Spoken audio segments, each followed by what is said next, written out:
El pantano de la parroquia de Terrebonne no guarda memoria de los gritos. Solo retiene el eco del profundo silencio que vino después, una quietud antinatural que se asentó sobre las aguas estancadas y el musgo colgante. 100 hombres, una fuerza formidable compuesta por cazarrecompensas veteranos, exsoldados confederados y granjeros envalentonados por la promesa de una paga fácil, cruzaron el umbral de los cipreses. Su objetivo era un solo hombre, un liberto llamado Silas, acusado de un crimen que servía de pretexto para un castigo ejemplar.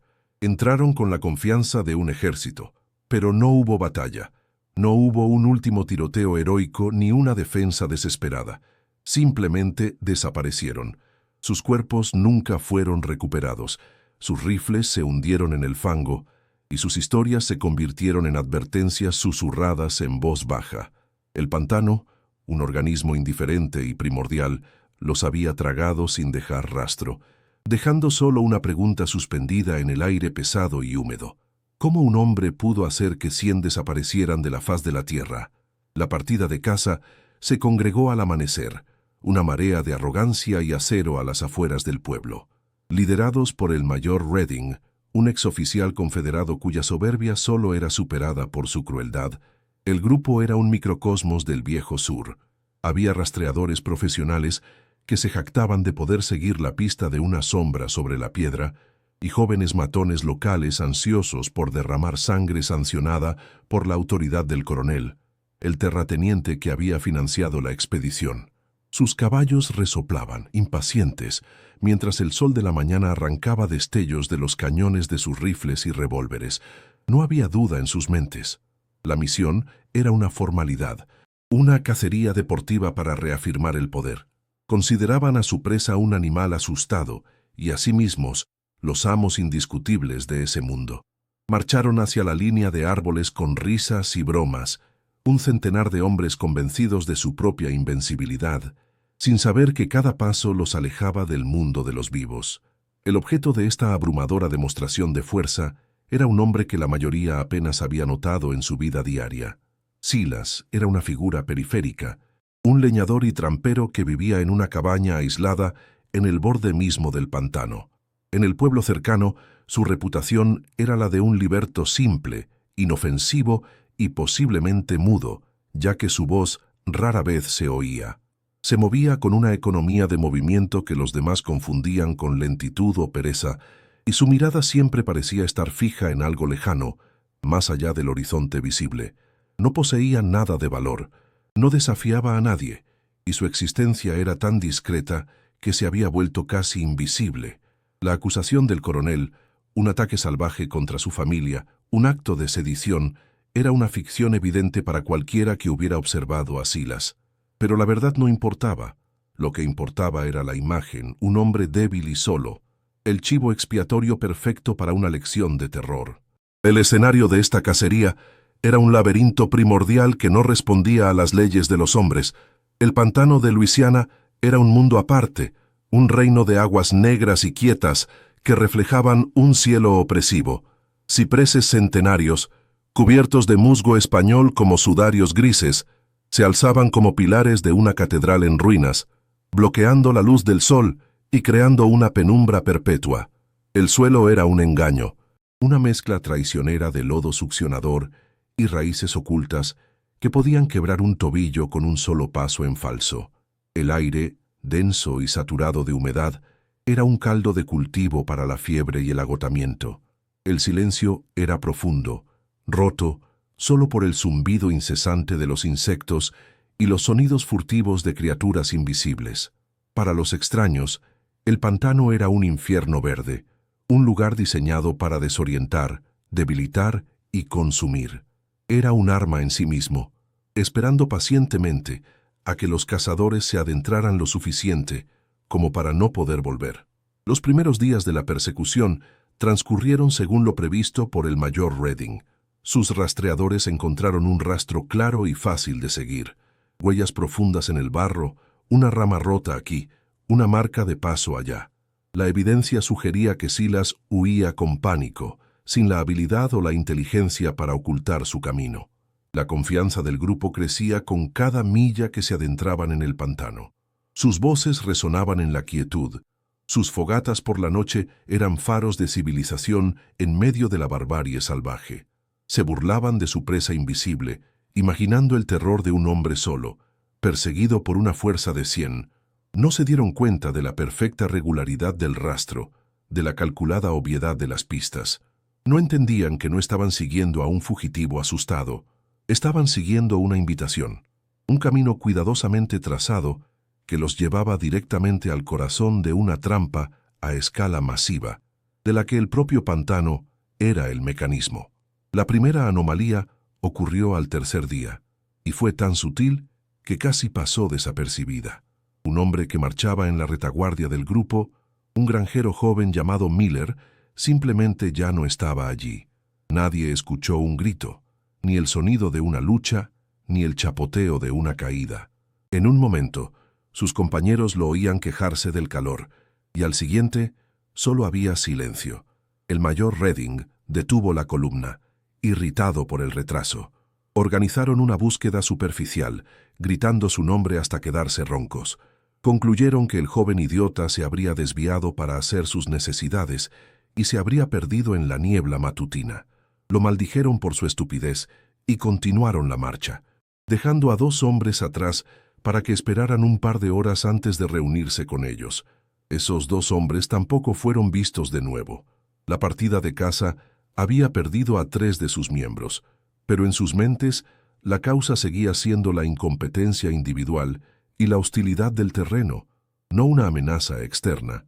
Con la desaparición de los 3 hombres, la atmósfera dentro del grupo comenzó a cambiar. Las risas cesaron, reemplazadas por conversaciones en voz baja y miradas nerviosas hacia la densa vegetación que los flanqueaba. El pantano, que antes parecía un simple obstáculo, ahora se sentía como una presencia observadora. Los hombres empezaron a notar cosas que antes habían ignorado: la forma en que los sonidos se apagaban abruptamente, los patrones extraños que formaba el musgo en los árboles, la sensación de que las sombras se movían justo en el borde de su visión periférica. Por la noche, alrededor del fuego, el silencio del pantano ya no era pacífico, sino amenazante, cargado de una tensión palpable. Cada crujido de una rama o el llamado distante de un ave nocturna los hacía sobresaltarse. La arrogancia inicial se estaba erosionando lentamente, siendo reemplazada por una semilla de paranoia que comenzaba a germinar en la mente de cada hombre. Empezaban a sospechar que no estaban solos. El rastro de Silas continuaba, todavía claro, todavía llevándolos más y más profundo en el laberinto de agua y árboles, pero ahora seguirlo se sentía diferente. Ya no era la persecución de una presa asustada, sino un acto de fe ciega en un camino que podría no llevar a ninguna parte, o peor, a un final que no deseaban encontrar. El mayor Redding mantenía la disciplina con mano de hierro, ridiculizando cualquier muestra de miedo como cobardía. Sin embargo, incluso él sentía el cambio. La humedad parecía más pesada, el aire más difícil de respirar. El pantano estaba drenando su energía, oxidando sus armas y, lo más importante, desgastando su certeza.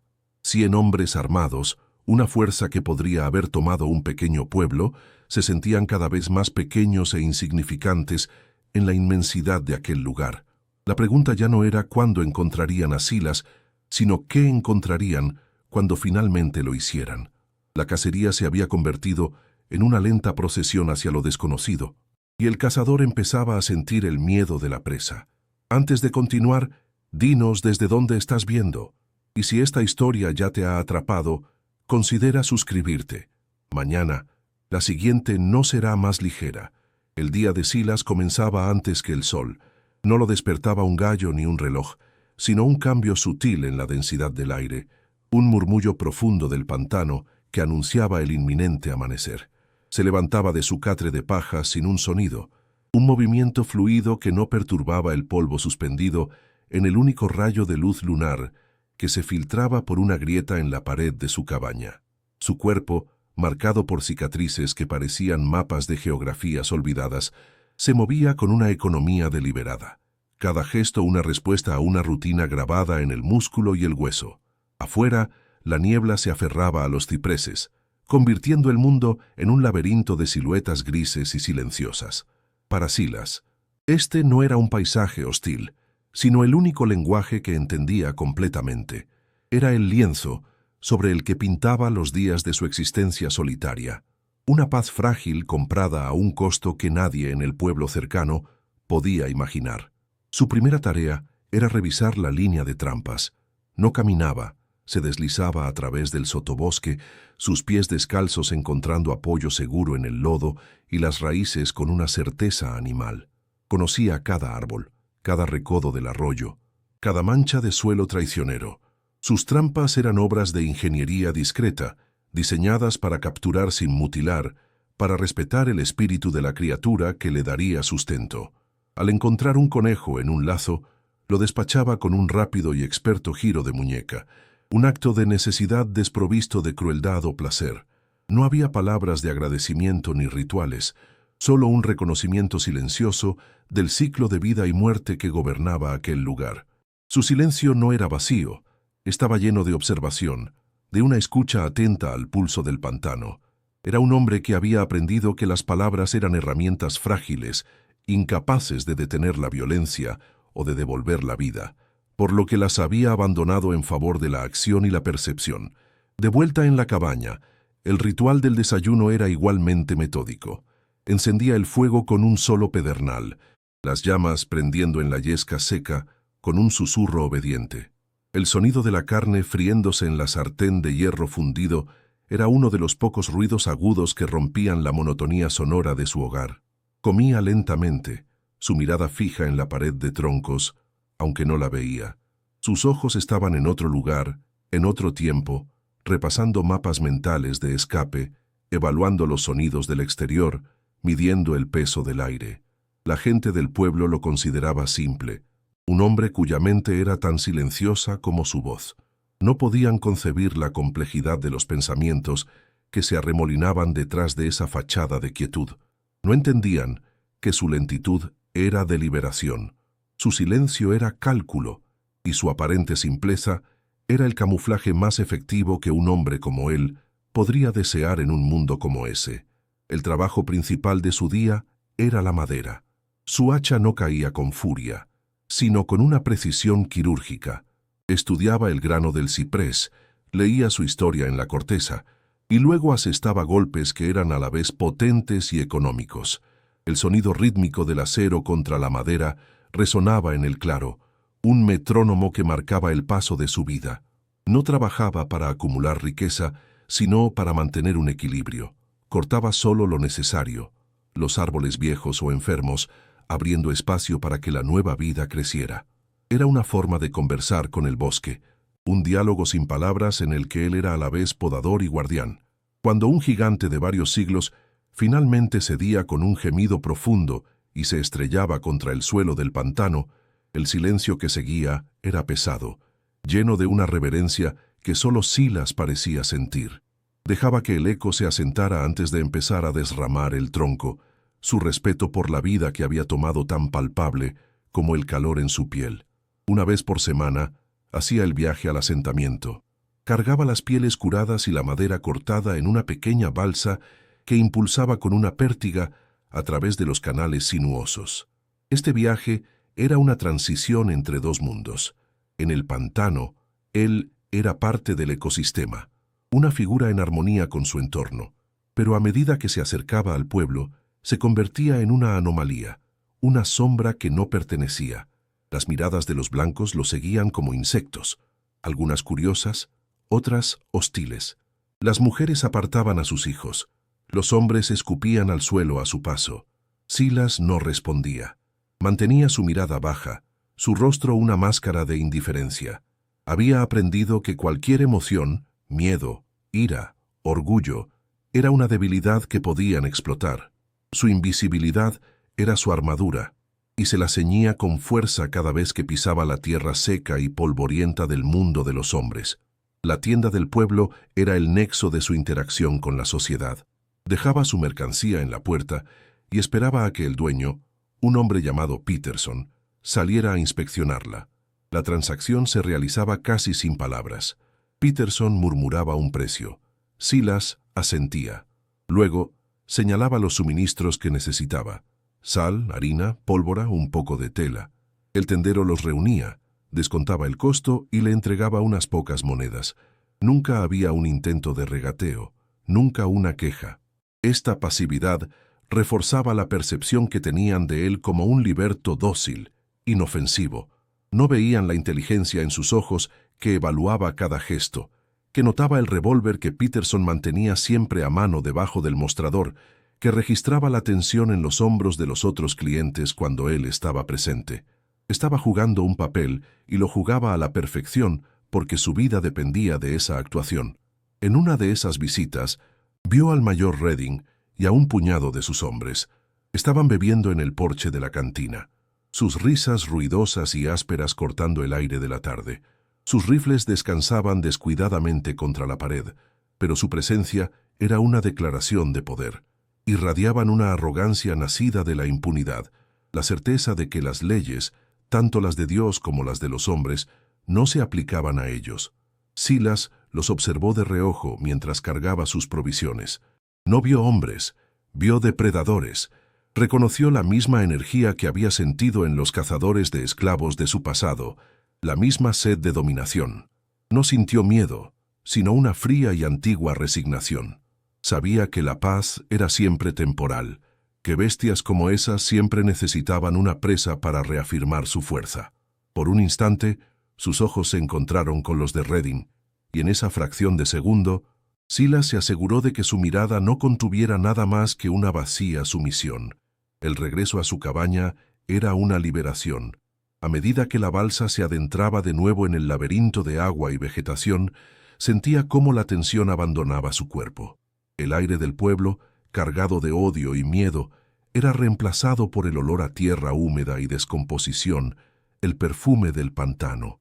Aquí, las reglas eran claras y honestas. Un caimán te mataría por hambre, no por el color de tu piel.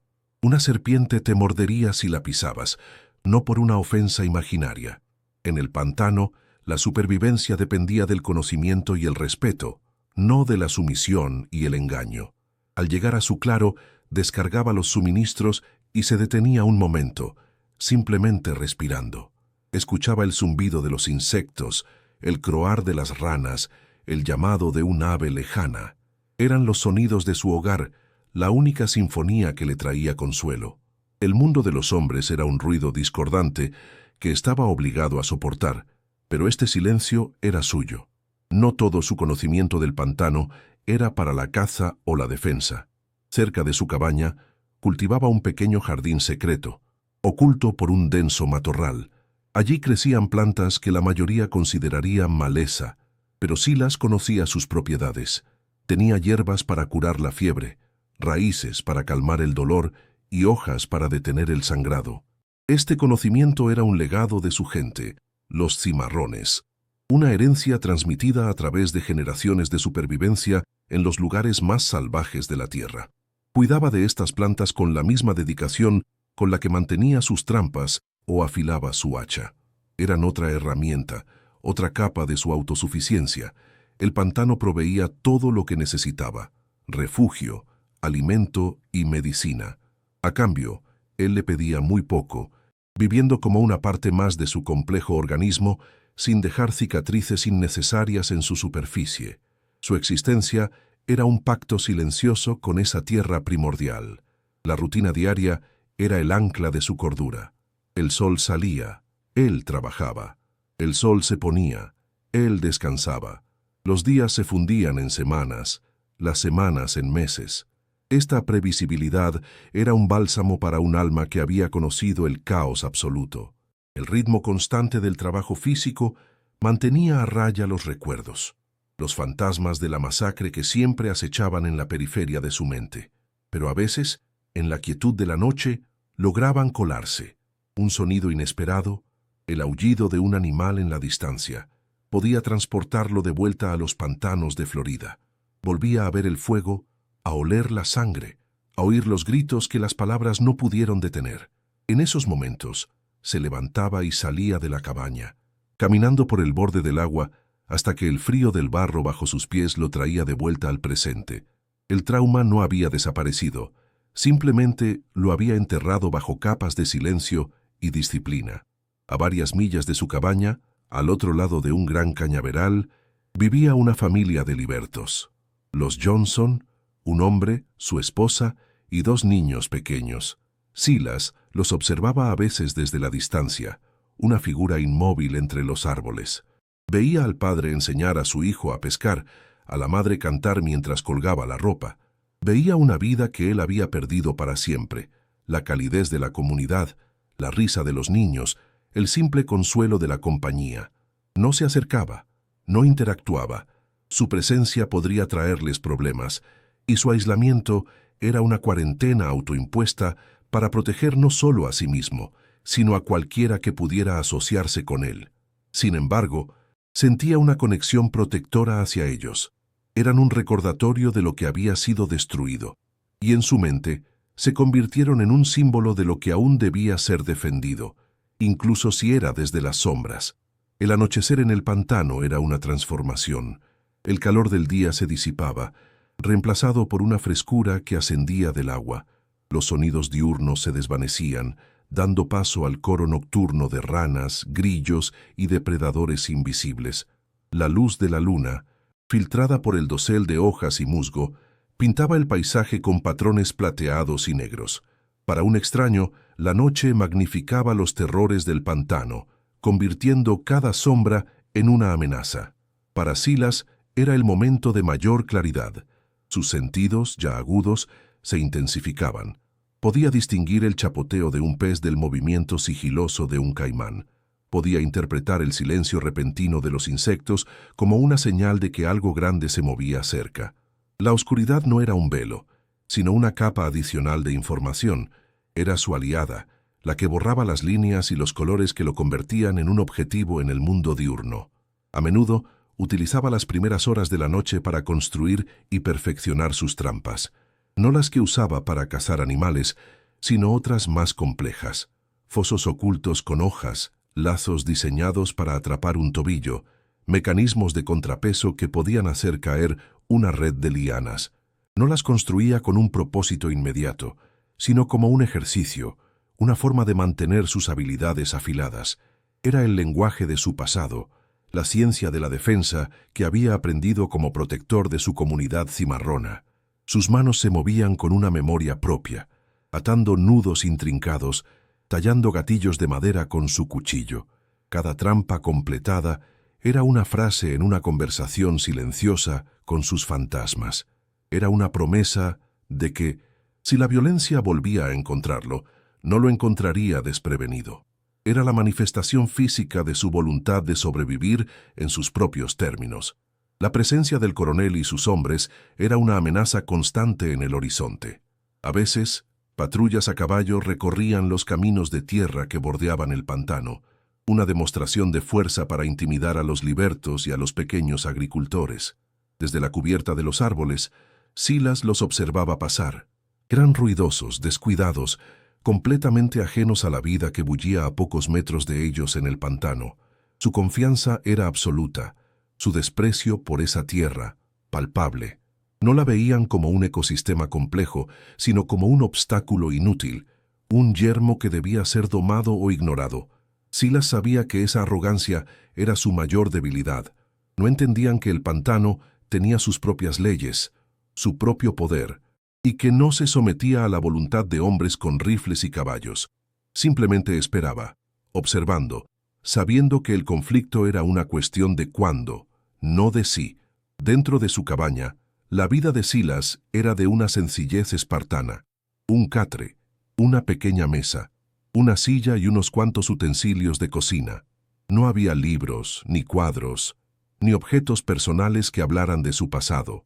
Era como si su vida hubiera comenzado el día que construyó esa cabaña. Esta ausencia de historia era intencionada.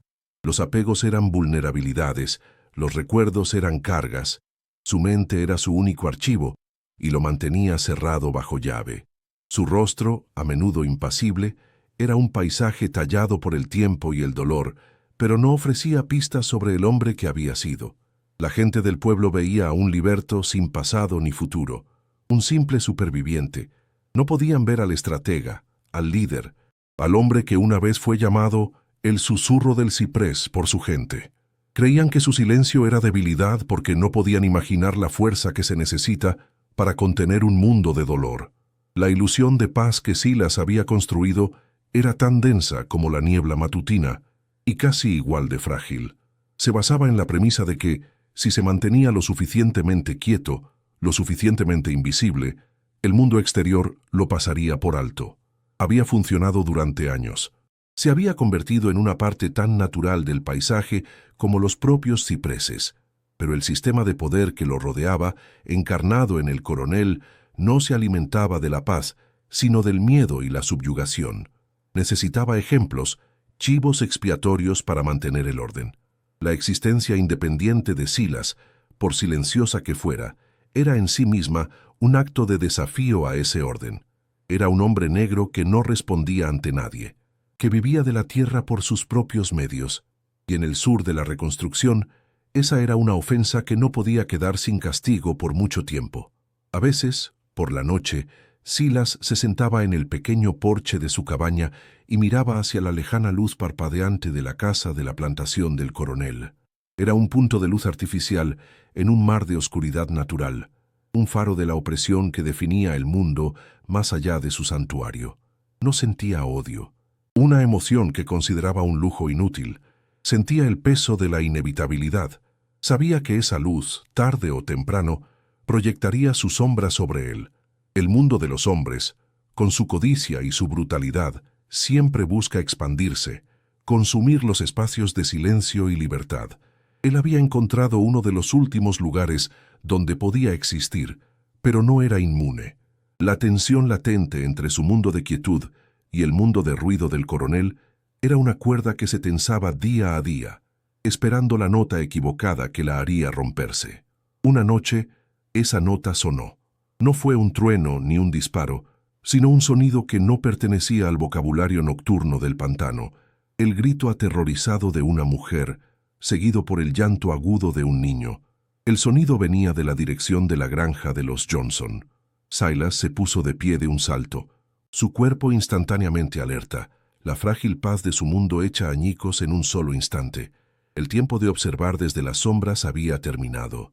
El ruido del mundo exterior no solo había llegado a su puerta, la había derribado. El grito era una declaración de guerra, una que él no había buscado pero para la cual se había estado preparando toda su vida.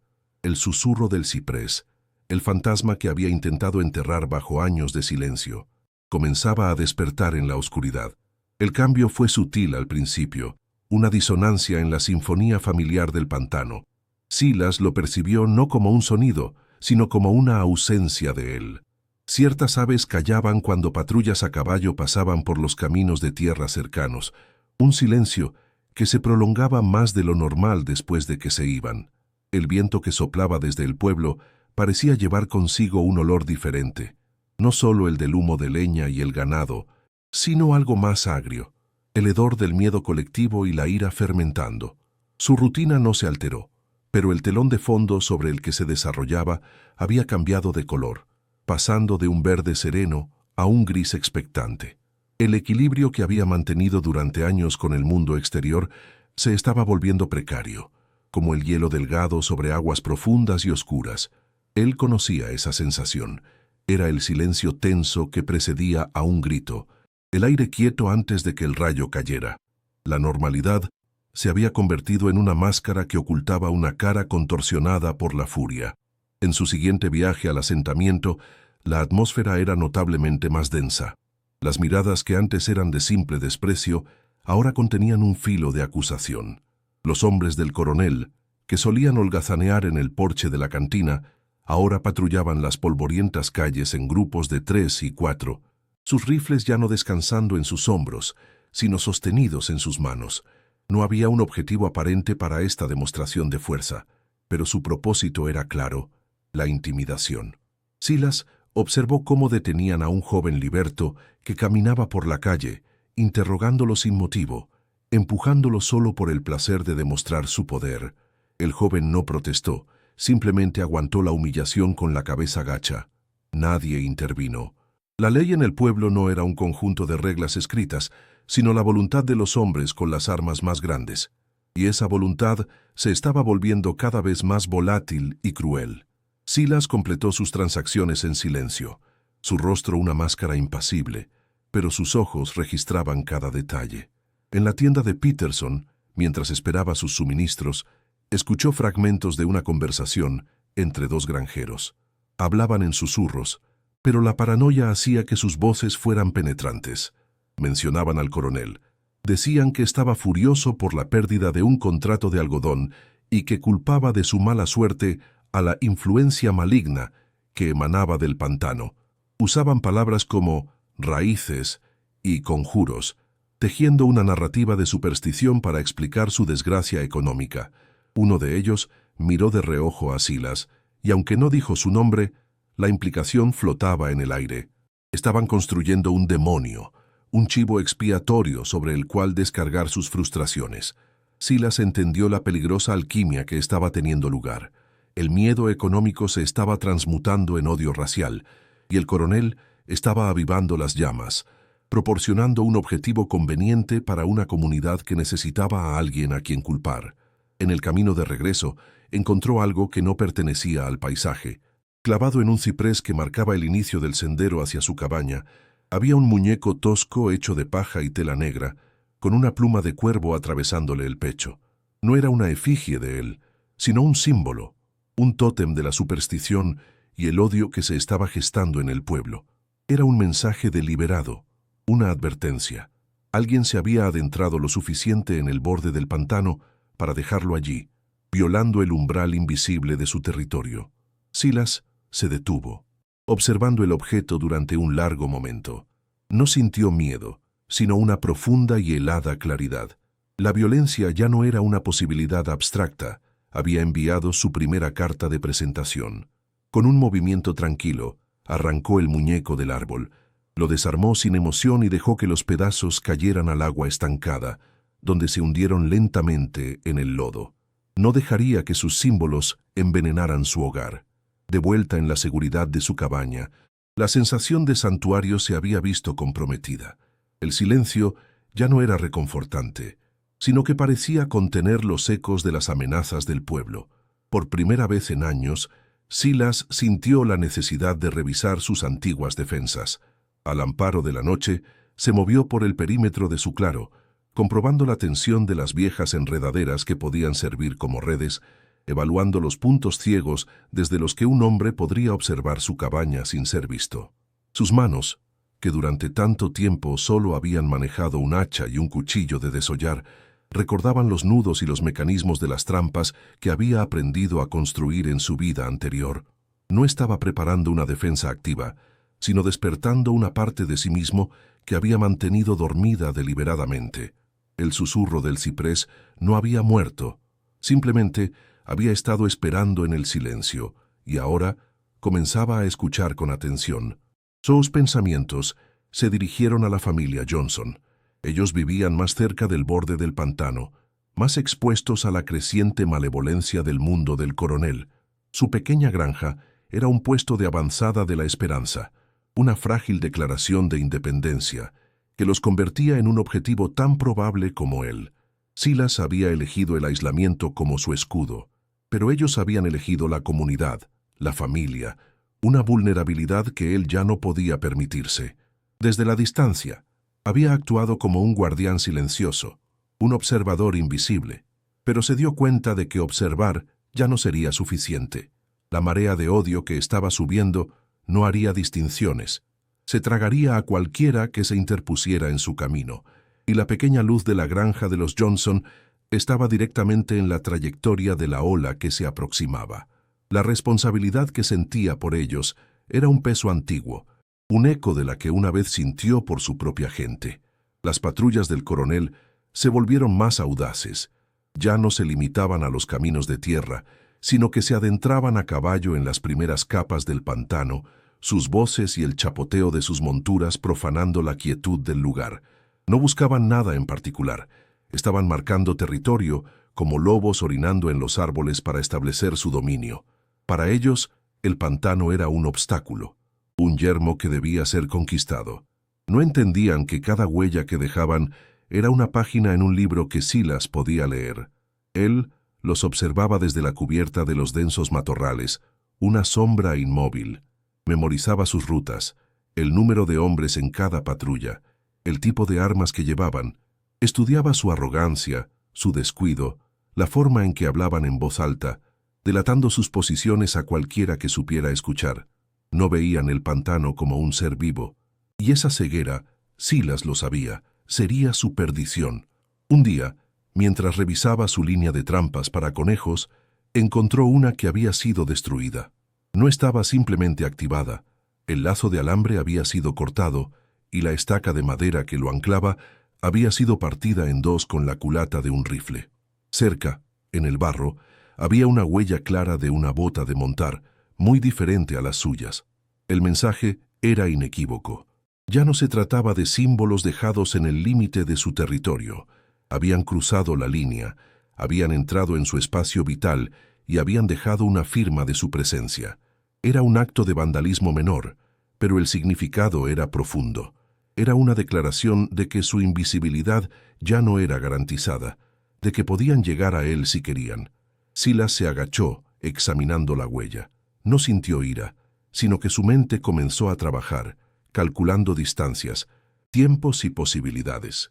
La partida de ajedrez había comenzado, y su oponente acababa de hacer su primer movimiento descuidado. El rumor que había comenzado en la tienda ahora tenía un nombre.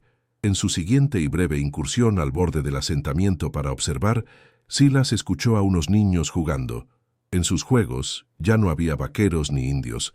Hablaban de un demonio del pantano, un hombre sombra, que agriaba la leche de las vacas y hacía que los cultivos se marchitaran.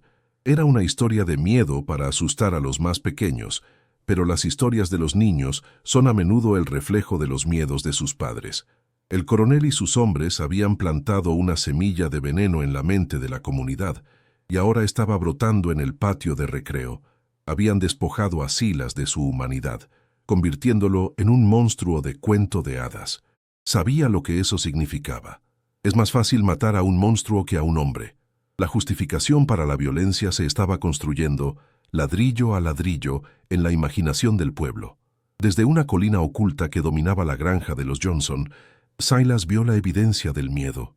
John Johnson estaba reforzando la cerca de su propiedad, no con la calma de un granjero haciendo sus tareas, sino con la urgencia de un hombre construyendo una barricada. Su esposa, Mary, llamaba a los niños para que entraran en casa mucho antes del anochecer, su voz teñida de una ansiedad que no estaba allí semanas antes. La risa que solía flotar desde su claro había sido reemplazada por una quietud vigilante. Eran buenos vecinos, gente trabajadora que solo pedía que la dejaran en paz. Pero en ese lugar y en ese tiempo, su existencia misma era una provocación para los hombres que creían que la paz era su privilegio exclusivo. Silas observó hasta que la última lámpara de la casa se apagó, sintiendo un nudo frío en el estómago. Sabía que la violencia no caería sobre él primero, caería sobre el objetivo más débil, el más visible. Una tarde, mientras el sol comenzaba a descender, proyectando largas sombras a través de los cipreses, Silas vio una vista que confirmó sus peores temores. El coronel en persona, montado en un imponente caballo negro, estaba en el borde del pantano, no lejos de la propiedad de los Johnson. A su lado cabalgaba el mayor Redding, su antiguo uniforme confederado impecablemente conservado, su rostro una máscara de fría arrogancia. No hablaban, simplemente miraban hacia la densa vegetación, como si evaluaran un campo de batalla. El coronel señaló con su guante de cuero en dirección a la granja, y Redding asintió lentamente. Estaban planeando, elaborando estrategias. Silas, oculto a menos de 100 metros, se sintió como un fantasma observando a los arquitectos de su propio destino. La amenaza ya no era un rumor o un símbolo, tenía un rostro, un nombre y un plan. La maquinaria de la destrucción se estaba poniendo en marcha. Esa noche, el aire en el pantano se sentía eléctrico. Los sonidos nocturnos habituales, el croar de las ranas, el zumbido de los insectos, parecían más agudos, casi febriles. Silas no intentó dormir. Se sentó en la oscuridad de su cabaña. Su vieja hacha de guerra, una reliquia de su vida anterior que mantenía oculta bajo el suelo, descansando sobre sus rodillas. El peso del acero pulido en sus manos era familiar, un ancla en la tormenta que se avecinaba. No estaba esperando un ataque contra sí mismo. Sabía que la primera ficha de dominó en caer sería la familia Johnson. La pregunta no era si serían atacados, sino cuándo. Y la segunda pregunta, la que resonaba en el profundo silencio de su alma, era qué haría él cuando sucediera. Su deseo de evitar el conflicto, su código moral forjado en el fuego de una masacre, estaba a punto de enfrentarse a la realidad brutal del mundo del coronel. El silencio de la noche se prolongó, cada minuto estirándose en una eternidad. Silas escuchaba, no con sus oídos, sino con todo su ser. Podía sentir las vibraciones a través del suelo, interpretar los cambios en la dirección del viento. Se había convertido una vez más en una extensión del pantano, un sensor humano sintonizado con la más mínima perturbación.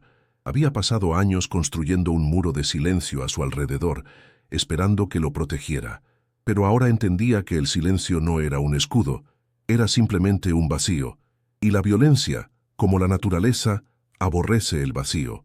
Sabía que pronto, muy pronto, ese silencio se rompería, y el sonido que lo reemplazaría sería el catalizador que lo obligaría a convertirse de nuevo en el hombre que había jurado dejar atrás para siempre. El susurro del ciprés estaba despierto y estaba esperando. La inevitabilidad de lo que venía se asentó sobre él como el musgo en los árboles, una capa pesada y sofocante. No había escapatoria, no había negociación posible. El mundo de los hombres, con su lógica retorcida de poder y dominación, había decidido que su paz era una ofensa. Podía huir, adentrarse más en el pantano y desaparecer, pero eso significaría abandonar a los Johnson a su suerte, una traición a los fantasmas de su pasado que no podía cometer. O podía quedarse, y al hacerlo, aceptar que la guerra que había evitado durante tanto tiempo finalmente había llegado a su puerta. La normalidad se había roto en 1000 pedazos, y las grietas revelaban la fea verdad que siempre había estado debajo. Su libertad era condicional, su vida prestada. Sentado en la oscuridad, Silas tomó su decisión. No huiría, se quedaría, y se convertiría en el fantasma que ellos tanto temían. El grito que rompió la noche no fue humano, fue el chillido agudo y aterrorizado de un caballo, un sonido de puro pánico que se cortó abruptamente en un gorgoteo húmedo y final. Los hombres de Reading, acampados en un terreno apenas más seco que el resto del pantano, se pusieron en pie de un salto, con los rifles en la mano y los corazones martilleando contra sus costillas. La hoguera, casi consumida, arrojaba sombras danzantes que convertían cada ciprés en una figura monstruosa. El mayor Reading gritó órdenes, su voz una mezcla de furia y una ansiedad apenas disimulada. Organizaron una búsqueda en el perímetro del campamento, sus linternas cortando la impenetrable oscuridad, en vanos intentos de encontrar una amenaza tangible. No encontraron nada, ni un rastro de lucha, ni huellas de un depredador.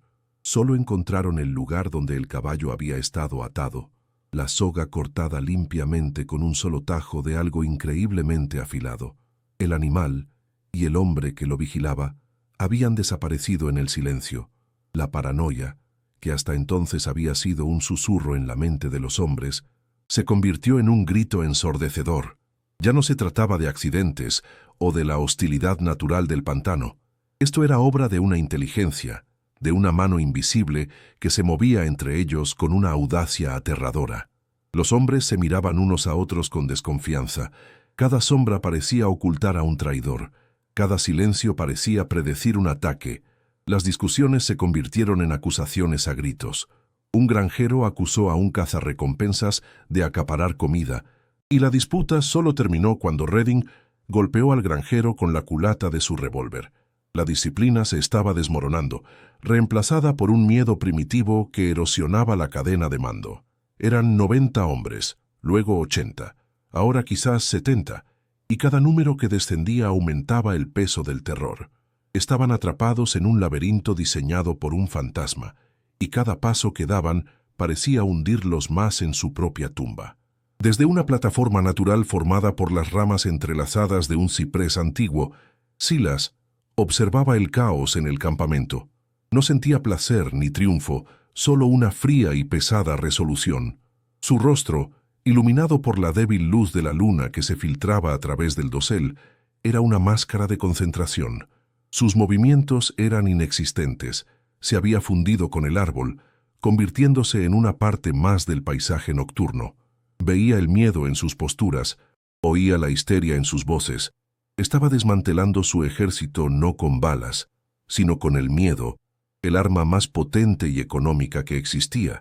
Estaba convirtiendo su mayor fuerza, su número, en su mayor debilidad, sembrando la discordia hasta que se consumieran a sí mismos.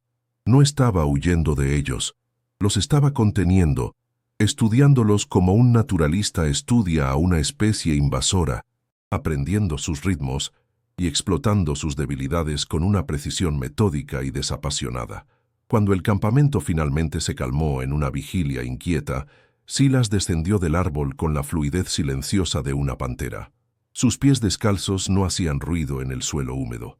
Se movió a través del sotobosque, no como un hombre que se abre paso, sino como el agua que fluye alrededor de los obstáculos. Llegó a un hueco oculto en la base de un ciprés ahuecado, cubierto por una gruesa capa de musgo.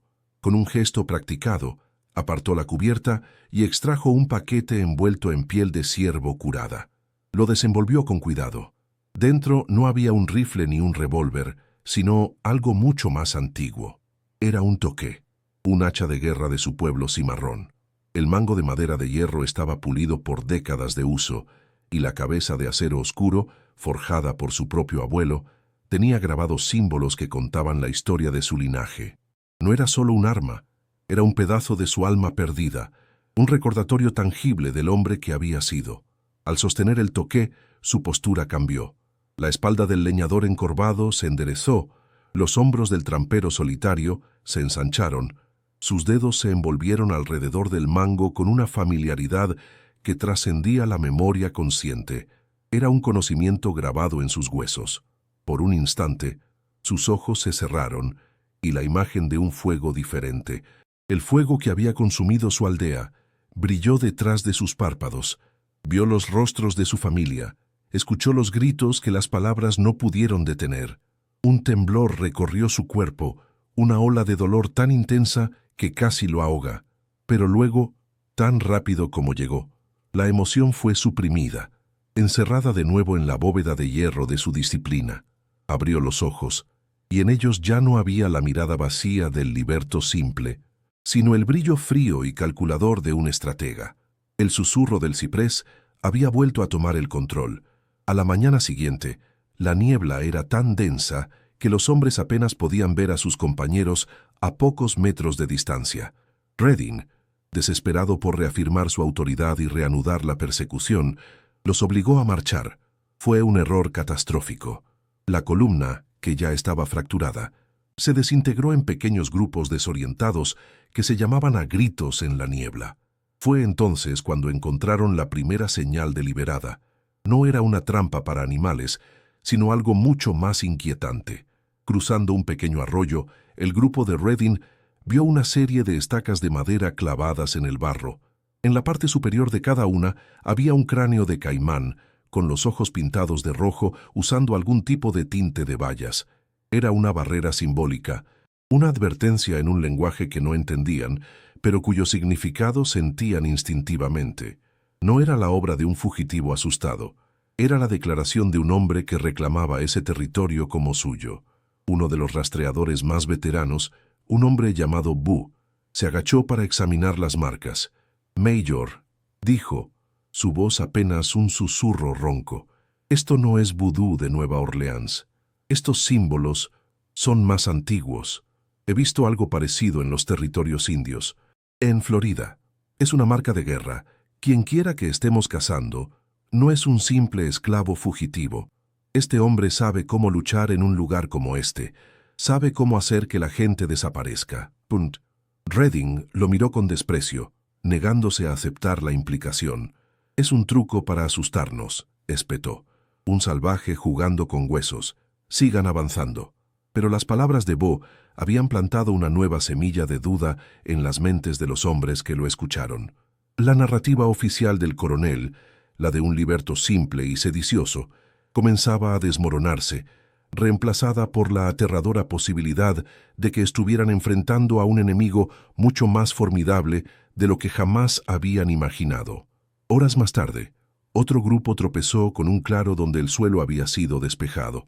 En el centro, había un solo objeto colocado sobre una roca plana, una pequeña muñeca de trapo, claramente hecha a mano. Uno de los hombres más jóvenes, un granjero cuyo hijo pequeño había muerto de fiebre el invierno anterior, reconoció la tela. Era un trozo del vestido de su esposa, uno que había usado para remendar la ropa del niño. El hombre se quedó paralizado. Su rostro se vació de todo color. La muñeca era idéntica a una que su hijo solía llevar a todas partes. No había forma de que Silas pudiera saber eso. La implicación era insoportable. No solo los estaba observando, sino que conocía sus vidas, sus pérdidas, sus miedos más profundos.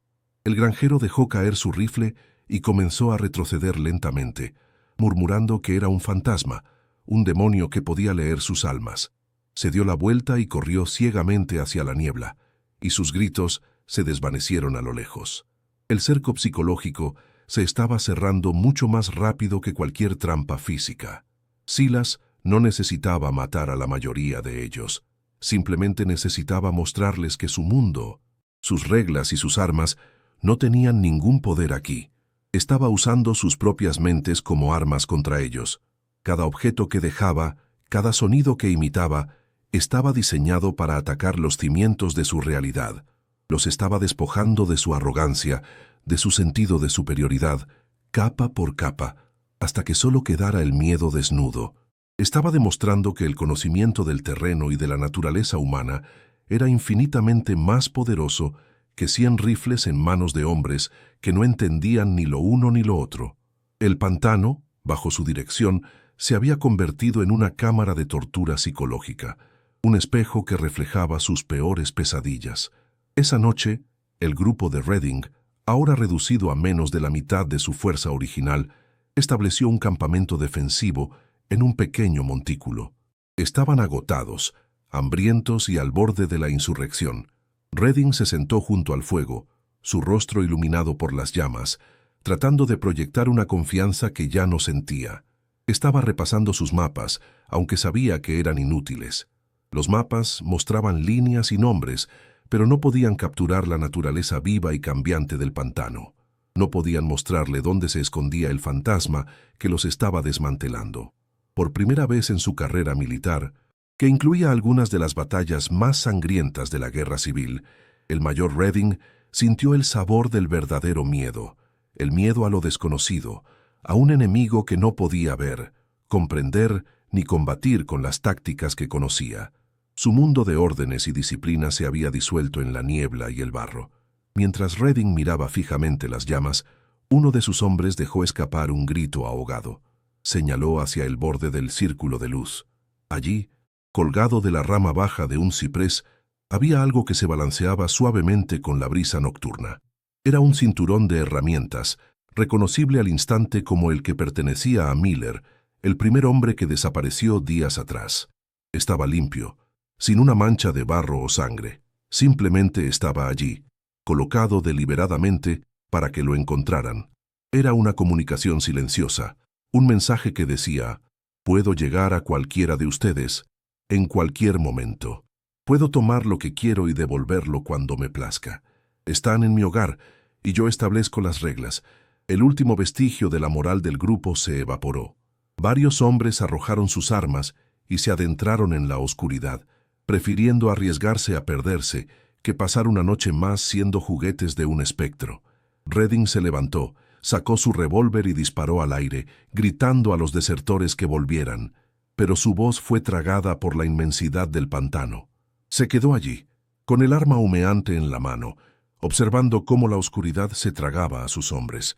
El cerco no era físico, no había muros ni barricadas. El pantano mismo era la prisión, y su carcelero era invisible.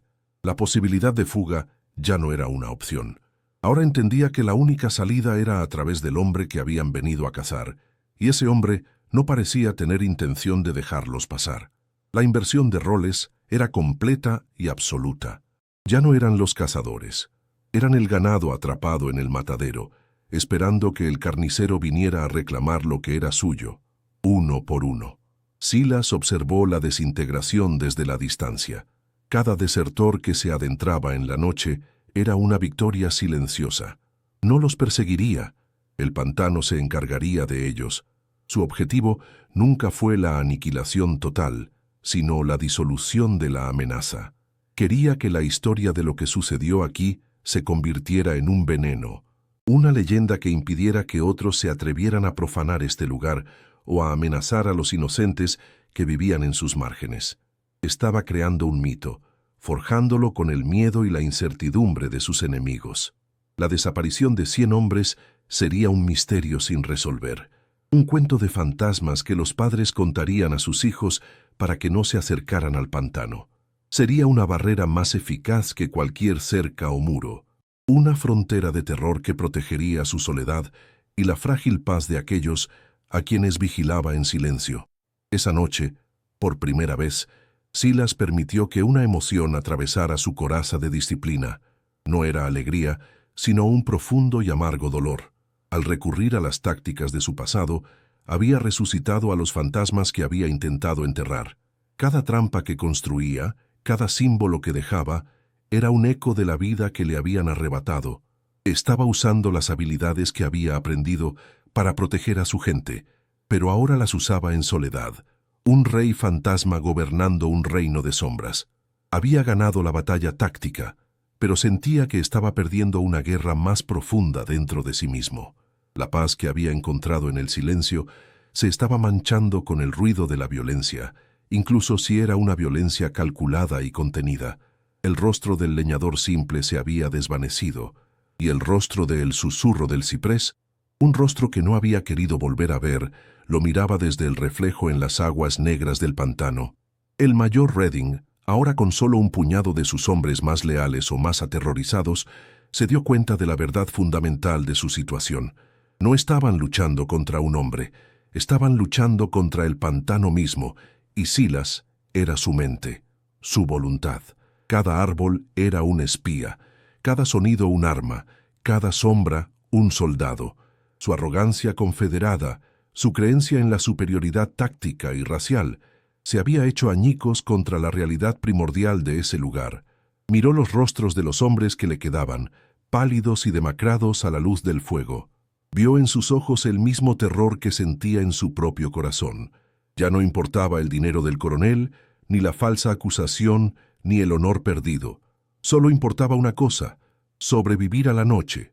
Pero en la sofocante oscuridad del pantano de Terrebonne, la supervivencia era un privilegio, no un derecho, y el guardián de ese lugar aún no había terminado con ellos. El cerco se había completado, no con cuerdas ni con muros, sino con la geografía y el miedo. La partida de caza, que había entrado en el pantano como un ejército conquistador, se había reducido a un grupo de supervivientes aterrorizados, rodeados por un enemigo que no podían ver y un entorno que los consumía activamente. La revelación de la verdadera naturaleza de Silas no había llegado a través de una confesión o una confrontación, sino a través de sus acciones, silenciosas, precisas y devastadoramente eficaces. El espectador, que al principio veía a un hombre indefenso huyendo por su vida, ahora veía a un maestro estratega ejecutando un plan metódico. La pregunta ya no era si Silas sobreviviría a la partida de caza. La pregunta ahora era si alguno de los cazadores sobreviviría a Silas, y en la quietud mortal del pantano, la respuesta parecía cada vez más clara. El mayor Redding sintió la primera punzada de irritación, no de miedo. El rastro de Silas seguía siendo descaradamente obvio, una línea casi recta que se adentraba en el corazón del pantano. Esta facilidad era un insulto a su experiencia, a la reputación de los rastreadores que había contratado. Parecía que el fugitivo no solo era estúpido, sino que también los estaba subestimando. A su alrededor, el aire espeso y húmedo se pegaba a la piel de sus hombres como una segunda piel, y el zumbido incesante de los mosquitos era una tortura constante. Redding espoleó a su caballo, impaciente. Quería terminar con esto, colgar el cuerpo de Silas de un árbol como advertencia y regresar al brandy y la comodidad de la plantación del coronel. La arrogancia era un calor que lo protegía del frío sutil que comenzaba a filtrarse en el campamento, una sensación de que el pantano los observaba con una indiferencia milenaria y calculadora. No era un campo de batalla, era el estómago de una bestia, y ellos habían entrado voluntariamente. Para acelerar el paso, Redding ordenó a dos de sus hombres más rápidos, Garrett y Pike, que se adelantaran como exploradores. Eran jóvenes, imprudentes y ansiosos por demostrar su valía, una combinación que el mayor confundía con eficacia. Les dio instrucciones simples: seguir el rastro una milla adelante, buscar cualquier señal de una emboscada y regresar. Los vio desaparecer entre la cortina de musgo español y cipreses, sus risas resonando por un momento antes de ser absorbidas por el denso follaje. El resto de la partida se detuvo, un centenar de hombres sudando en silencio, escuchando los sonidos del pantano. Esperaron. El sol se movió lentamente por el cielo, su luz luchando por penetrar el dosel. El tiempo en el pantano no se medía en minutos, sino en el latido ansioso del corazón y en la creciente tensión de los músculos. La espera se alargó, transformando la impaciencia en una preocupación silenciosa que nadie se atrevía a expresar. Garrett y Pike no regresaron. No hubo gritos, ni disparos, ni el sonido de una lucha que delatara su destino. Simplemente se desvanecieron. Redding maldijo en voz alta, su ira enmascarando una creciente inquietud. «Idiotas», espetó a sus hombres. «Se habrán perdido persiguiendo a una ardilla o habrán desertado. No vamos a perder más tiempo por un par de incompetentes». Se negó a organizar una partida de búsqueda, una decisión que sembró las primeras semillas de disidencia entre sus filas. Para los hombres, la desaparición de dos de los suyos sin dejar rastro era un presagio. Para Redding, era una afrenta a su autoridad. Ordenó a la columna que avanzara, dejando atrás el lugar donde los dos jóvenes habían sido vistos por última vez.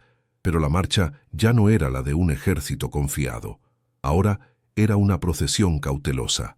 Cada hombre dolorosamente consciente de que el suelo bajo sus pies podía ser tan traicionero como el enemigo invisible al que perseguían.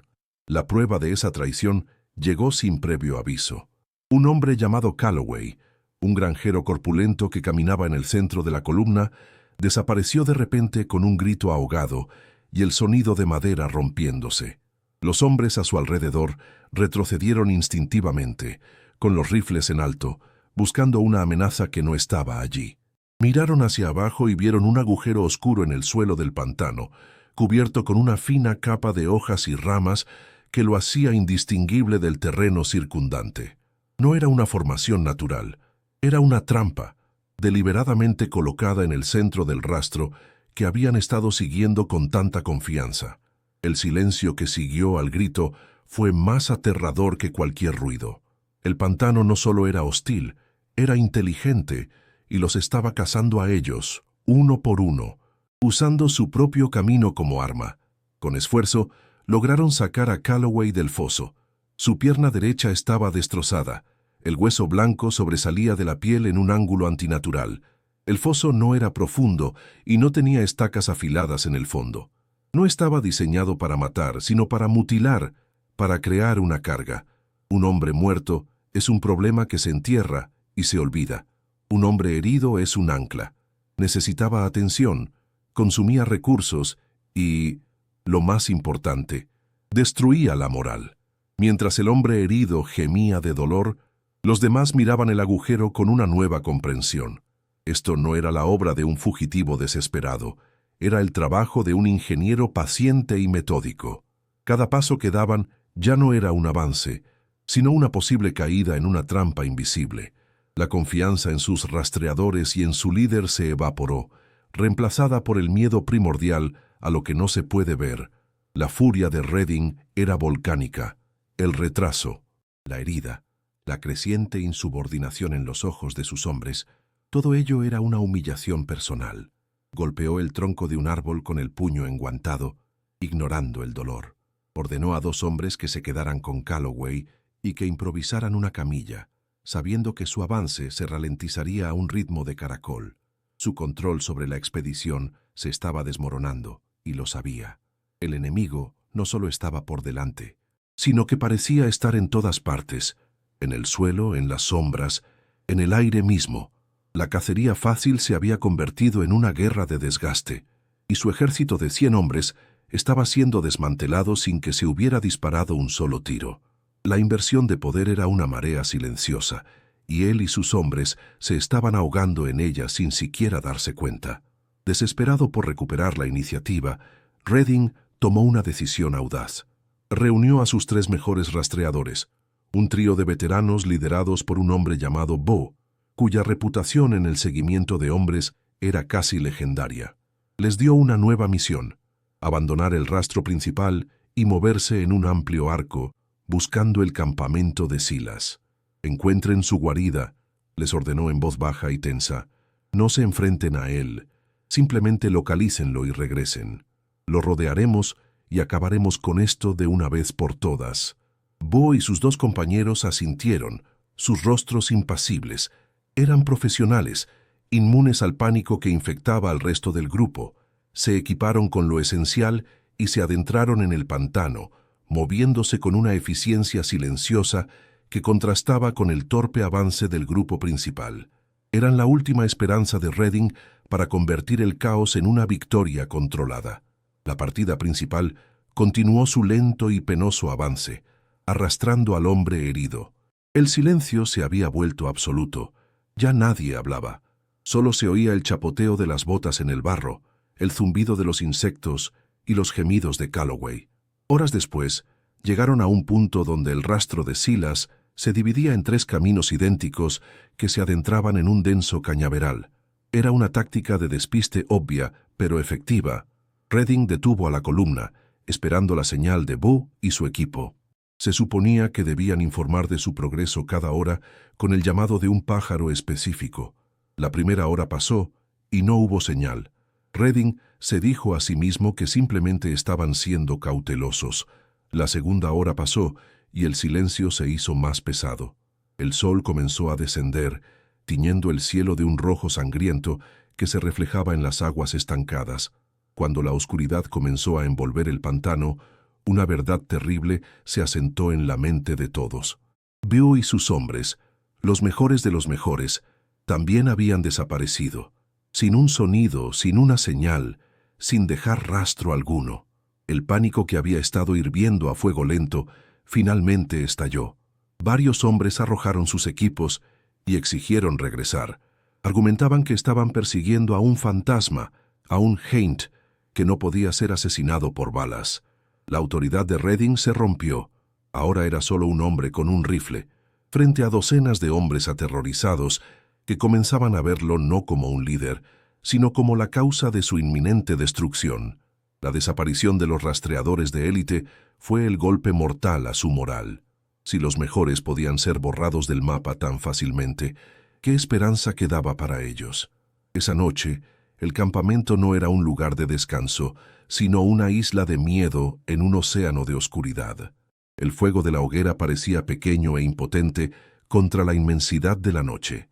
Los hombres se agrupaban, con los ojos muy abiertos, saltando ante cada crujido de una rama, cada llamado de un animal nocturno. Empezaron a oír cosas, susurros en el viento que sonaban como sus nombres, el chapoteo de algo pesado moviéndose justo fuera del círculo de luz. La paranoia se convirtió en una enfermedad contagiosa. Un hombre acusó a su vecino de acaparar agua, y la discusión se convirtió en una pelea a puñetazos. El enemigo ya no estaba solo ahí fuera. Había entrado en sus mentes, envenenando su confianza y convirtiéndolos en enemigos unos de otros. El ejército del coronel se estaba devorando a sí mismo desde dentro. El golpe final a su cordura llegó con la comida. El encargado de las provisiones abrió un barril de galletas saladas para encontrarlo lleno de una masa mohosa y maloliente. Un saco de carne seca, que debería haber durado semanas, estaba cubierto de gusanos. No era un deterioro natural, era demasiado rápido, demasiado completo. Parecía como si el propio pantano estuviera pudriendo activamente sus suministros. La posibilidad de un sabotaje humano era impensable. Nadie había abandonado el campamento. La única conclusión que sus mentes aterrorizadas podían sacar era que estaban siendo maldecidos, que una fuerza sobrenatural estaba trabajando en su contra. El hambre se sumó al miedo, creando un cóctel tóxico de desesperación. Ahora no solo estaban perdidos y casados, sino que también se enfrentaban a la perspectiva de morir de inanición en ese infierno verde. Con sus raciones arruinadas y sus hombres al borde del motín, Redding recurrió a la única herramienta que le quedaba, la violencia brutal. Cuando dos hombres se negaron a obedecer una orden de montar guardia, Redding sacó su revólver y golpeó a uno de ellos en la cara con la culata, derribándolo al suelo. Apuntó el arma al resto, sus ojos enrojecidos por la fatiga y la rabia. «La disciplina se mantendrá», gritó, su voz ronca. «Cualquier hombre que desobedezca será tratado como un desertor y fusilado aquí mismo». El silencio que siguió a su amenaza no fue de obediencia, sino de odio helado. Había cruzado una línea. Ya no era su comandante, era su carcelero. La frágil lealtad que los unía se había roto, reemplazada por un resentimiento que ardía tan intensamente como el fuego de su campamento. El efecto de su tiranía fue inmediato y contraproducente. En lugar de unificar al grupo bajo su férreo control, lo fracturó irrevocablemente. Los hombres ahora se movían en pequeños grupos, susurrando entre ellos, lanzando miradas de desconfianza tanto a sus compañeros como a su líder. La partida de caza había dejado de existir como una unidad cohesionada. Ahora era una colección de individuos atrapados, cada uno pensando solo en su propia supervivencia. No confiaban en las órdenes de Redding, no confiaban en el hombre que estaba a su lado y, sobre todo, no confiaban en el pantano que los rodeaba. La estructura de poder se había invertido por completo. El cazador solitario había desmantelado al ejército sin enfrentarse a él, simplemente aplicando presión en los puntos más débiles de su psicología hasta que todo el edificio se derrumbó sobre sí mismo. Esa noche, el primer hombre desertó. Era un joven granjero, apenas un muchacho, cuyo rostro estaba pálido y demacrado por el terror.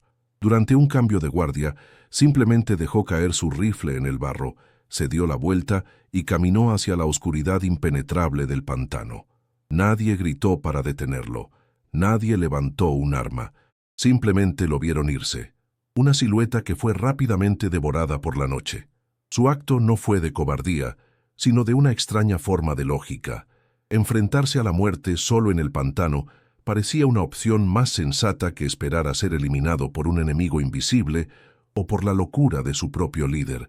Su partida silenciosa fue una sentencia, un veredicto sobre la expedición. La cacería había terminado.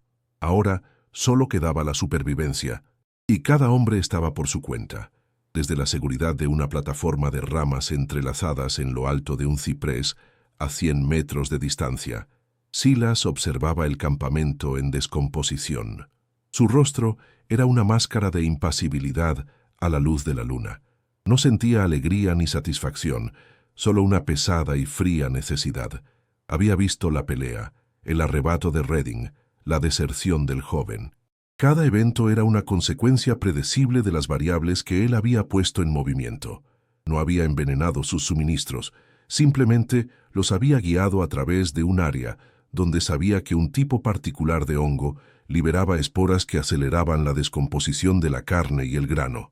No había matado a los rastreadores, los había conducido a un laberinto de arenas movedizas del que no había escapatoria. Sus armas eran el conocimiento, la paciencia y la mente de sus enemigos. No era un asesino indiscriminado. Cada una de sus acciones estaba calculada para desmoralizar, desorientar y desmantelar, no para aniquilar. Su objetivo no era la venganza, sino la neutralización. Estaba podando una rama enferma antes de que pudiera envenenar todo el árbol. Observaba a los hombres en el campamento no como individuos, sino como componentes de una máquina de violencia que debía ser desmontada pieza por pieza. Veía su miedo, su ira, su desesperación. Entendía su psicología mejor que ellos mismos. Sabía que la mayor fuerza de un grupo de hombres armados, su confianza en el número y la fuerza, era también su mayor vulnerabilidad.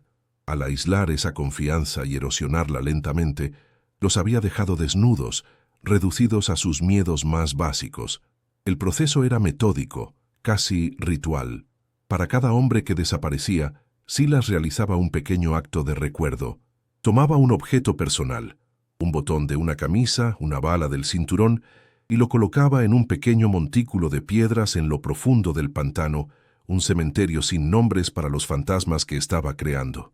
No era un acto de piedad, sino de reconocimiento.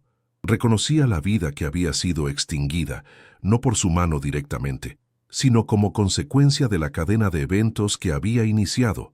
Era su manera de mantener su propia humanidad, de trazar una línea entre la violencia necesaria para la supervivencia y la crueldad sin sentido que sus enemigos representaban.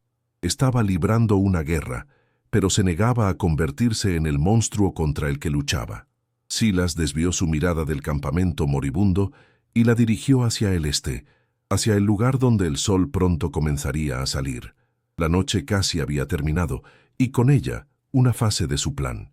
La partida de caza estaba rota, pero no completamente destruida. Redding y los más duros, los más crueles, permanecerían.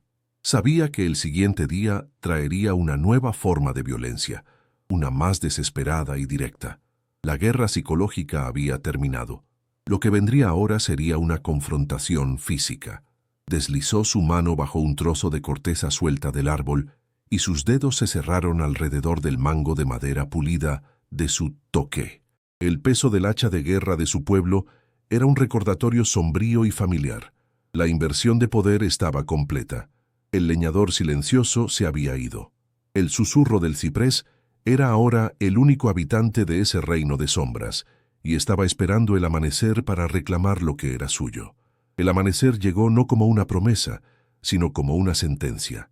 La niebla se aferraba al suelo, más densa y sofocante que nunca, reduciendo el mundo a un círculo claustrofóbico de no más de 10 metros. El mayor Redding se encontraba en el centro de este purgatorio, con los restos de su ejército.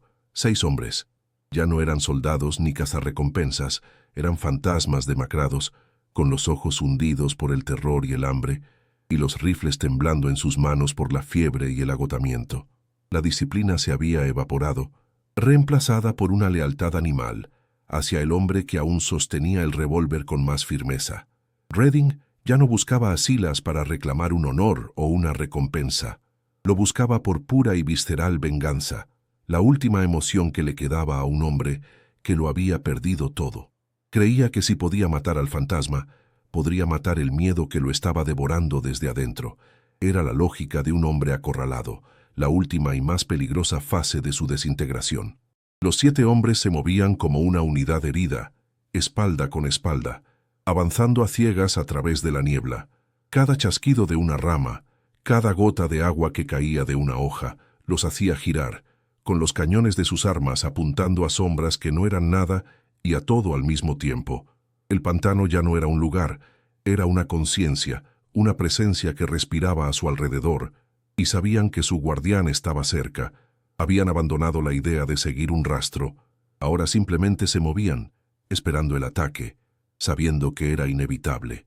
El aire era tan pesado que parecía resistirse a su paso, y el silencio era tan profundo que podían oír el latido frenético de sus propios corazones. Eran los últimos supervivientes de una masacre silenciosa, y la última lección del pantano estaba a punto de ser impartida. No había escapatoria, solo una confrontación final en un campo de batalla elegido por su enemigo, un enemigo que finalmente había decidido mostrar su rostro. Silas los observaba desde una posición elevada, oculto en la horquilla de un ciprés gigante cubierto de musgo. La niebla, que para ellos era una venda, para él era un velo. Podía ver sus siluetas temblorosas, sus movimientos erráticos. Había dejado de ser un estratega que movía piezas invisibles. Ahora era el ejecutor. En su mano, el toqué de su pueblo se sentía como una extensión de su brazo, frío y pesado con el peso de la historia y la necesidad. Su respiración era lenta y controlada, su cuerpo completamente inmóvil. No había ira en su corazón, ni odio, solo una calma glacial, la calma de un cirujano a punto de extirpar un tumor maligno. Había agotado todas las demás opciones, la disuasión, la guerra psicológica, la advertencia. Lo que quedaba era la amputación. Estos hombres no se retirarían, su veneno era demasiado profundo. Para proteger el frágil equilibrio de su mundo y la memoria de aquellos a quienes no pudo proteger antes, debía terminarlo. Descendió del árbol sin hacer el más mínimo ruido, sus pies descalzos encontrando el suelo húmedo con la seguridad de una raíz. La niebla se arremolinó a su alrededor, abrazándolo, convirtiéndolo en una aparición. Comenzó a moverse en un círculo amplio alrededor del grupo de Redding, su paso tan ligero que no perturbaba ni una sola hoja. No los acechaba como un depredador que persigue a su presa. Se movía como la propia niebla, una fuerza omnipresente que se acercaba desde todas las direcciones a la vez. Los hombres de Redding, con los nervios destrozados, sentían su presencia antes de poder verla o oírla. Era una caída en la temperatura, un cambio en la densidad del aire, la sensación primordial de que el cazador finalmente había llegado. Se detuvieron, formando un círculo defensivo más apretado, sus ojos escudriñando desesperadamente el muro blanco que los rodeaba, sin saber que el peligro ya estaba dentro de su perímetro. El primer hombre cayó sin un grito. Estaba en el borde del grupo y algo, una sombra dentro de la sombra, lo agarró por detrás, una mano cubriendo su boca mientras una hoja afilada le abría la garganta con una eficiencia brutal y silenciosa. Su cuerpo fue arrastrado hacia la niebla tan rápidamente que el hombre a su lado solo notó su ausencia segundos después, al ver un espacio vacío donde debería haber un compañero. Se giró con los ojos desorbitados y susurró un nombre, pero solo el silencio le respondió. El pánico se apoderó del resto. Empezaron a disparar a ciegas contra la niebla, sus disparos sonando amortiguados y patéticos en la inmensidad del pantano. Gastaron sus municiones contra fantasmas, mientras el verdadero fantasma usaba su caos como cobertura para posicionarse de nuevo, su paciencia tan infinita como el laberinto de árboles que lo rodeaba. El segundo y el tercer hombre cayeron juntos. Se habían separado unos metros del grupo principal, creyendo ver un movimiento. Silas emergió de detrás de un ciprés, no como un hombre que corre, sino como una aparición que simplemente está allí. El primer hombre no tuvo tiempo de levantar su rifle antes de que el borde pesado del toqué se estrellara contra su cráneo con un sonido sordo y húmedo. El segundo hombre logró darse la vuelta, su rostro una máscara de terror al ver por primera vez a su enemigo. No era un demonio, sino un hombre, su rostro impasible, sus ojos conteniendo una profundidad de dolor y resolución que lo paralizó. Ese segundo de vacilación fue todo lo que Silas necesitó. El hacha de guerra se balanceó de nuevo, un arco oscuro y rápido en la niebla gris, y el segundo hombre se derrumbó sobre las raíces del árbol. La violencia fue instantánea, funcional y desprovista de cualquier emoción. Era trabajo, no masacre. Ahora solo quedaban 4. Redding y 3 de sus hombres más cercanos se habían refugiado en un pequeño claro, con la espalda contra un enorme ciprés caído, tratando de eliminar cualquier ángulo de ataque. Pero no había refugio en el dominio de Silas. De la densa maleza al otro lado del claro, una pequeña flecha de madera, no más grande que un dedo, salió disparada con un silbido casi inaudible. No estaba diseñada para matar. La punta estaba untada con un extracto de una planta local, un potente neurotóxico que los cimarrones llamaban el sueño silencioso. La flecha se clavó en el cuello de uno de los hombres. No gritó. Simplemente abrió los ojos con sorpresa. Se llevó una mano al cuello, y luego sus piernas cedieron y se desplomó en el suelo, su cuerpo convulsionando una vez antes de quedar inmóvil. 3. La guerra de Silas no solo se libraba con acero, sino con un conocimiento enciclopédico de la tierra que sus enemigos despreciaban. El terror absoluto finalmente rompió a los 2 hombres restantes. Dejaron caer sus rifles y corrieron en direcciones opuestas, gritando, su cordura hecha añicos. No llegaron lejos. Uno tropezó y cayó de bruces, en una sección de lodo que parecía sólida, pero que ocultaba arenas movedizas.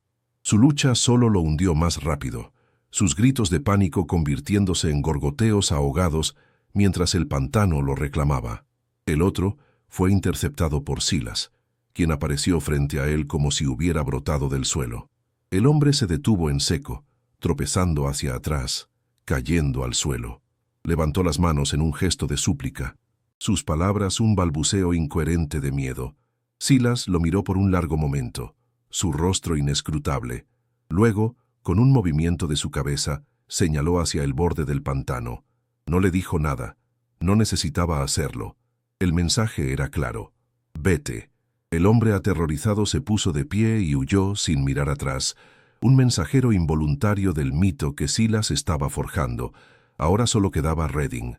Estaba solo, de pie junto al tronco caído, con su revólver de 6 tiros en la mano.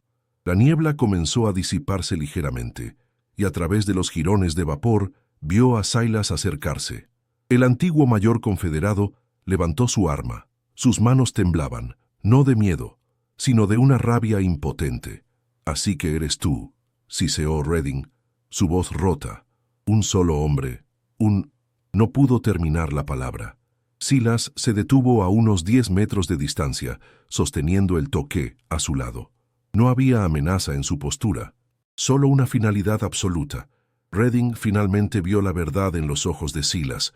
No vio a un esclavo, ni a un demonio. Vio a un rey en su propio reino, un guardián de un mundo que él nunca podría entender. Vio la encarnación de todo lo que su arrogancia le había impedido ver. Redding gritó, una explosión de frustración y odio, y vació su revólver. Los disparos resonaron en el pantano. 1, 2, 3, 4, 5, 6 clics inútiles. Ninguna de las balas encontró su objetivo. Silas no se había movido. No había necesitado esquivar. La mano temblorosa de Redding y su mente destrozada habían hecho que los disparos se desviaran sin rumbo. El silencio que siguió al último disparo fue pesado, definitivo. Redding miró su revólver vacío, luego a Silas, y una risa rota y maníaca escapó de sus labios. La ironía era aplastante. 100 hombres, cientos de balas, y todo había terminado así. Silas comenzó a caminar hacia él, su paso lento y deliberado. No había prisa, no había escapatoria. El mayor Redding, el conquistador, el hombre de disciplina y acero, cerró los ojos, esperando el final que él mismo había puesto en marcha desde el momento en que pisó el borde de ese pantano. Silas se detuvo frente a Redding, no levantó su arma. En su lugar, extendió su mano libre y simplemente tomó el revólver vacío de la mano del mayor. Redding no opuso resistencia. Su voluntad se había extinguido. Silas miró el arma, un símbolo del mundo que había venido a destruirlo, y luego la arrojó a las aguas negras cercanas, donde se hundió sin dejar rastro. Luego miró a Redding, y por primera vez, el mayor vio una emoción en los ojos del hombre silencioso. No era odio, sino una profunda y abrumadora fatiga. Silas se dio la vuelta y comenzó a alejarse, dejando a Redding desarmado y roto en el corazón del pantano. No lo mató. Le dio un castigo peor que la muerte, la supervivencia. Lo dejó vivir, sabiendo que el hombre que era ya había muerto, y que el fantasma que quedaba se perdería para siempre en el laberinto que había venido a conquistar, atormentado por los rostros de los 99 hombres que había llevado a la tumba. Con la confrontación final terminada, un silencio profundo descendió sobre el claro. Silas se quedó inmóvil durante mucho tiempo, escuchando el regreso de los sonidos normales del pantano, el zumbido de los insectos, el llamado de un pájaro a lo lejos. La tensión abandonó su cuerpo, dejándolo con un vacío helado.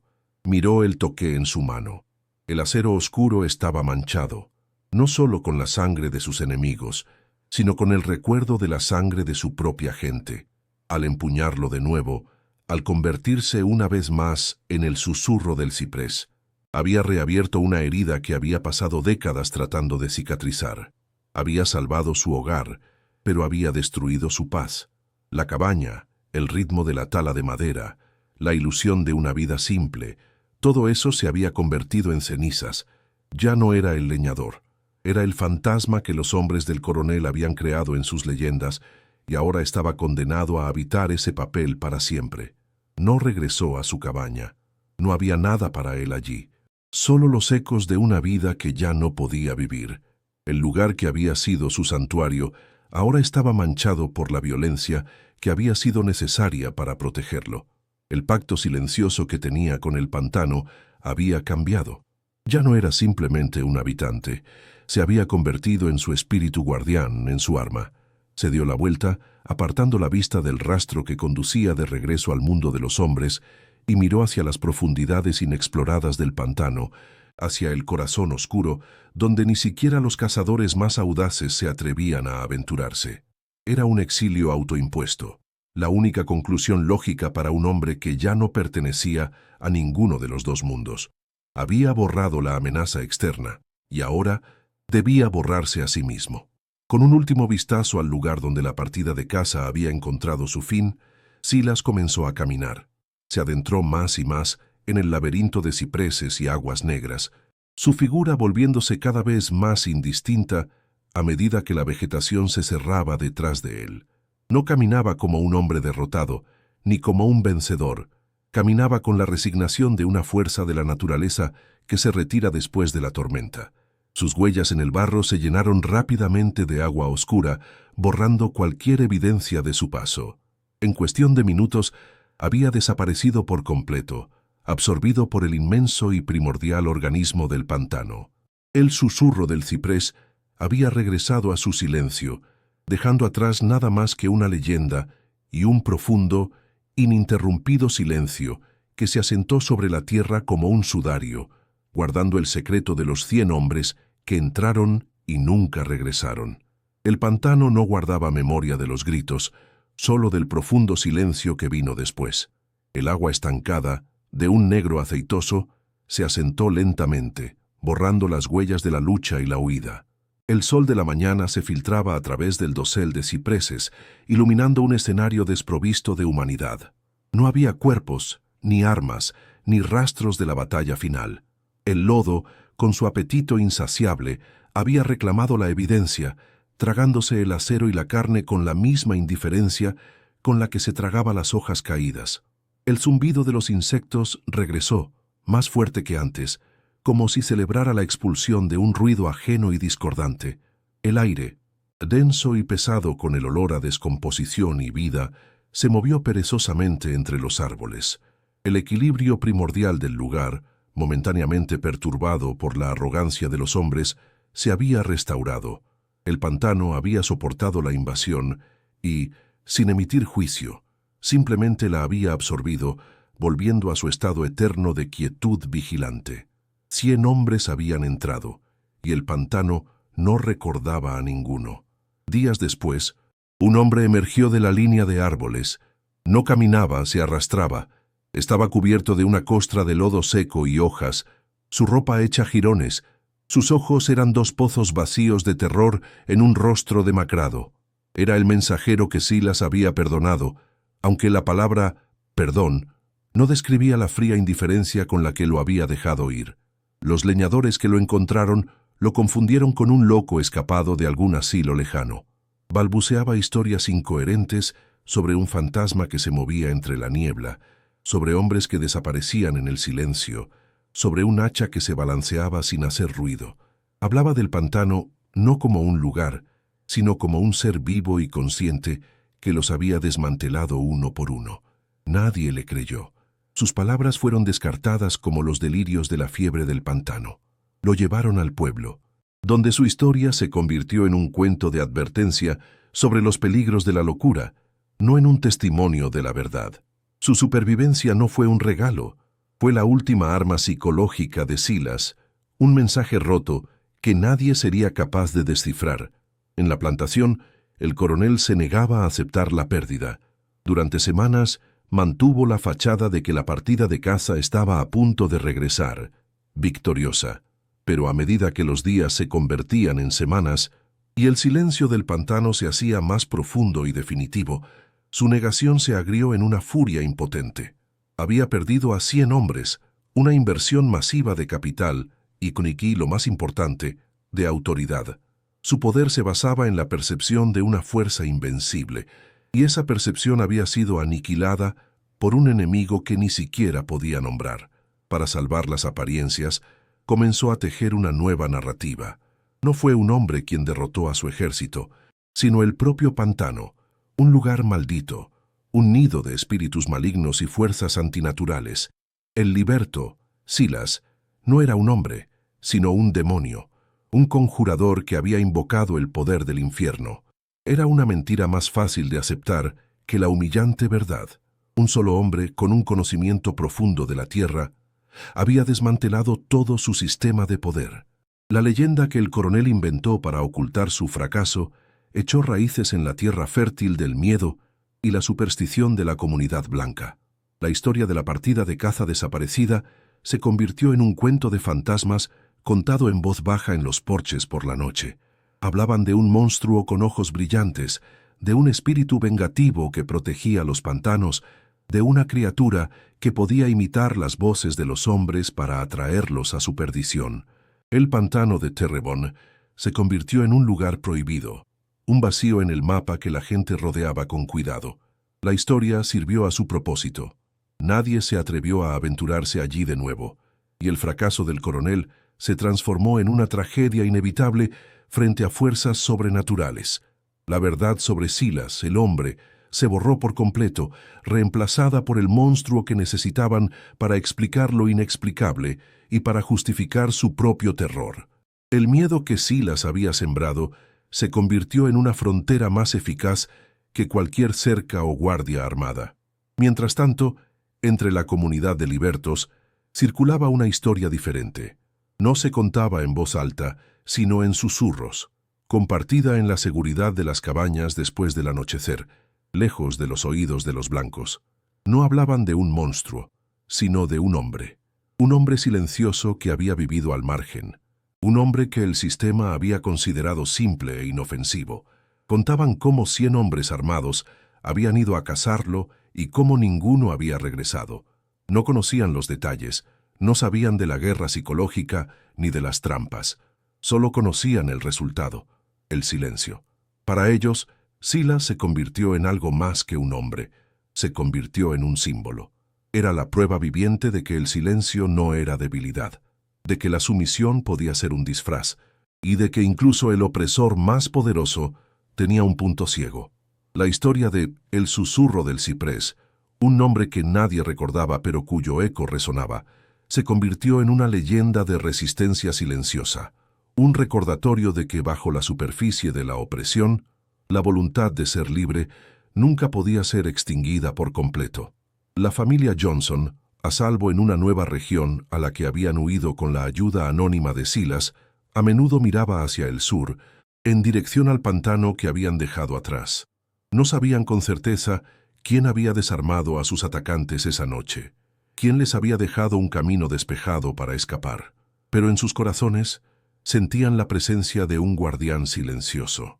Cuando les llegaron los rumores de la desaparición de la partida de caza del coronel, no sintieron sorpresa, sino una profunda y solemne gratitud. Se convirtieron en los guardianes de una parte de la verdad. A sus hijos y a los hijos de sus hijos no les contaron la historia de un monstruo, sino la de un protector invisible, un hombre que era parte del pantano mismo y que se había levantado para defender a los indefensos. Su testimonio, aunque nunca se compartió con el mundo exterior, mantuvo viva la humanidad de Silas, asegurando que, al menos en un rincón del mundo, no fuera recordado como un demonio, sino como el hombre que fue. Silas no escuchó ninguna de estas historias. Estaba más allá del alcance de las palabras de los hombres. Tras la confrontación final, no había regresado a su cabaña. El lugar que una vez fue su santuario, ahora se sentía como una tumba, un monumento a una paz que había sido irrevocablemente destruida. El ritmo de su vida anterior, la tala de madera, la revisión de las trampas, la soledad tranquila, se había roto. Al resucitar al guerrero que había dentro de sí, había matado al leñador. Se paró a la orilla de un canal de aguas negras y miró su reflejo. El rostro que le devolvía la mirada no era el del hombre simple que el pueblo conocía. Era un rostro más antiguo, tallado por un dolor que había vuelto a despertar, los ojos conteniendo la calma vacía que sigue a una gran tormenta. Había ganado, había protegido su hogar, pero el precio de la victoria fue la pérdida de ese mismo hogar, porque ya no era el hombre que podía vivir en él. Sostuvo el toqué en su mano, el acero frío contra su piel, el arma de su pueblo. La había usado para proteger, pero cada golpe había sido un eco de la masacre que había sobrevivido. La violencia, incluso la necesaria y justificada, deja una mancha en el alma. Había mantenido a raya la brutalidad del mundo exterior, pero al hacerlo, había permitido que esa brutalidad entrara en él. La disciplina que lo había sostenido, el rígido código moral que se había impuesto, se había doblado hasta casi romperse. Se había convertido en el fantasma que sus enemigos creían que era. Un guardián silencioso, sí, pero un guardián condenado a una vigilia solitaria, separado para siempre del calor de la comunidad y de la simple paz de una vida sin sangre. La victoria no le trajo alivio, solo la clara y fría comprensión de su propio exilio. Había salvado el pantano, pero se había perdido a sí mismo en el proceso. Con un movimiento deliberado, se adentró en el agua hasta la cintura. No para limpiarse, porque sabía que ciertas manchas eran permanentes. Con una reverencia silenciosa, dejó que el toqué se deslizara de sus dedos. El hacha de guerra de sus antepasados se hundió en el lodo del fondo sin un sonido, de vuelta a la tierra. Era un acto de renuncia.